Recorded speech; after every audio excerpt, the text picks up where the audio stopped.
Well, ladies and gentlemen, as with any conference, it's not what you do just within in your own organisation, but it's what you do outside of it that can make a difference for a happy life, and in this case, a happy retirement.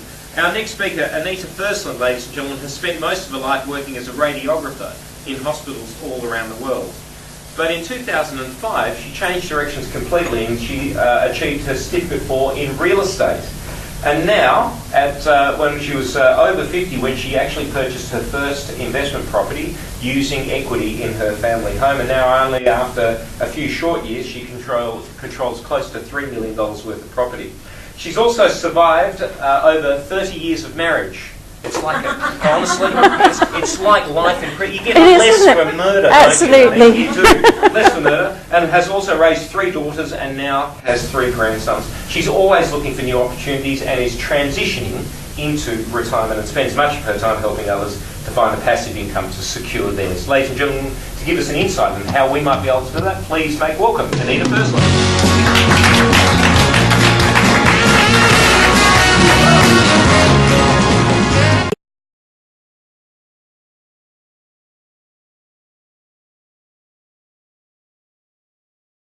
Only 10% of the population of Australia actually own investment properties, and of that 10%, only 5% of them have more than 2. So you are in a very select group there. How many of you have come today to learn about property investment? Yep, well done. And how many of you are here today because you've been dragged by a friend?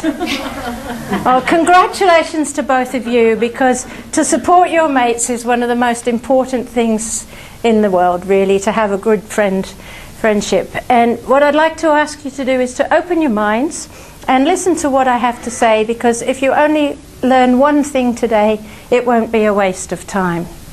Thank you. Okay, so welcome to Positive Properties. As Toby's already said, most of my life I've been a radiographer, and now I'm using my superannuation to transition, in a phrase they call transition to retirement. So that is another way you can unlock your superannuation if anybody can't wait till they're 65. I was a Tupperware representative for about 10 years, doing that part-time while I raised my children, and became a manager, so that was good fun. And I did in the past, in the days before children, BC I like to say, actually sell encyclopedias. And when my dad said to me, "What on earth will you do next?" I said, "Well, there is only one thing, isn't there?" And I didn't actually resort to that, so I took up real estate instead. And then after I did my real estate certificate, I decided that it was much more fun actually to buy real estate than it is to sell it. Now, one of the reasons I do these talks is because there are a lot of people who are very worried about the global economic situation at the moment. A lot of people, as we've heard already, I think it was from Cosima, are worried that they might have to work until they're 70. And indeed, I had an uncle who did work until he was 70. And there are articles on television about people who can't afford to pay their heating bills and can't afford to put food on their table. They're buying it all on their credit cards, and then they can't pay their credit card bills afterwards.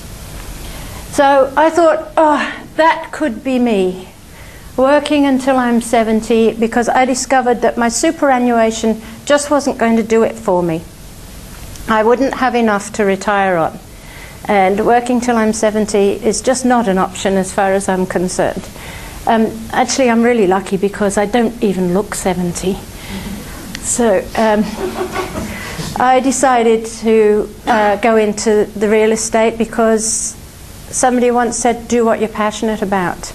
And I started looking around and bought 1 or 2 properties, made a few mistakes along the way, and so then I decided that, yes, I'll do what I'm passionate about. And somebody else once said to me, be the go-to person in your family and the go-to person in your area. And I thought, yeah, I can do that. I'm already doing that. I'm helping people in my family. I'm advising my young son-in-laws and my daughters in this. And friends are often asking me about they should do about various properties and things like that.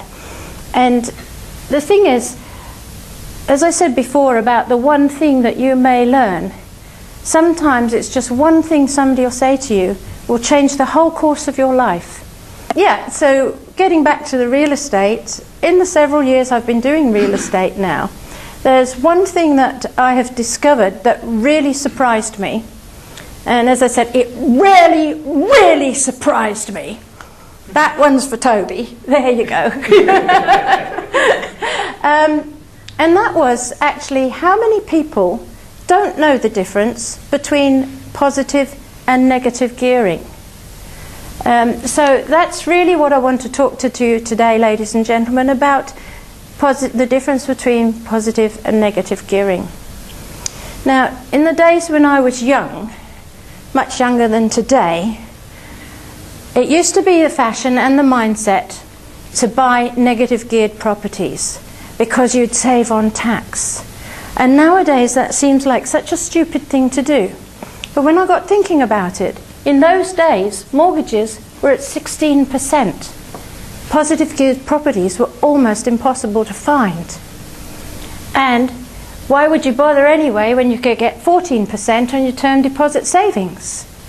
So in those days you were also guaranteed capital growth. Pretty much you bought a house 10 years later, that property was going to be worth double.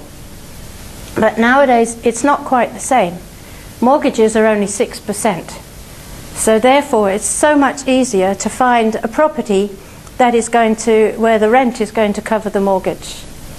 And savings are 4%, so why would you bother? Spend your money rather than save it. That's my attitude, you know.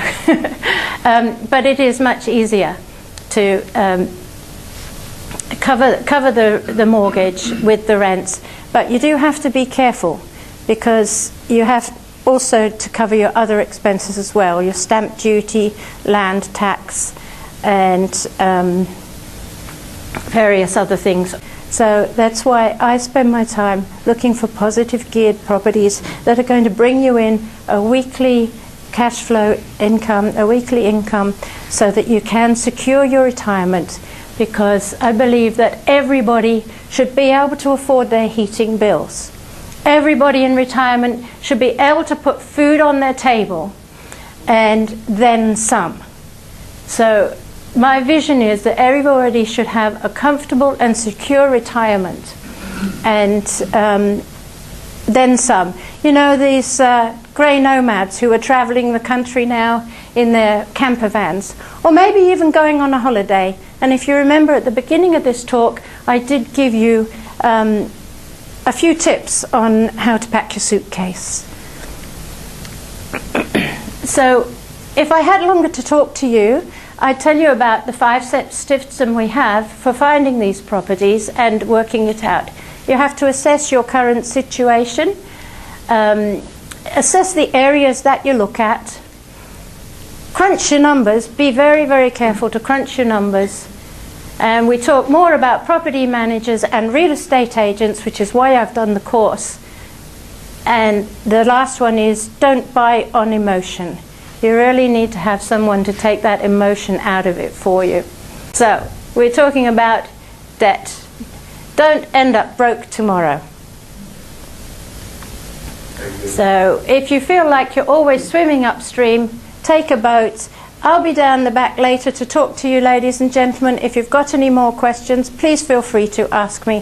Thank you very much.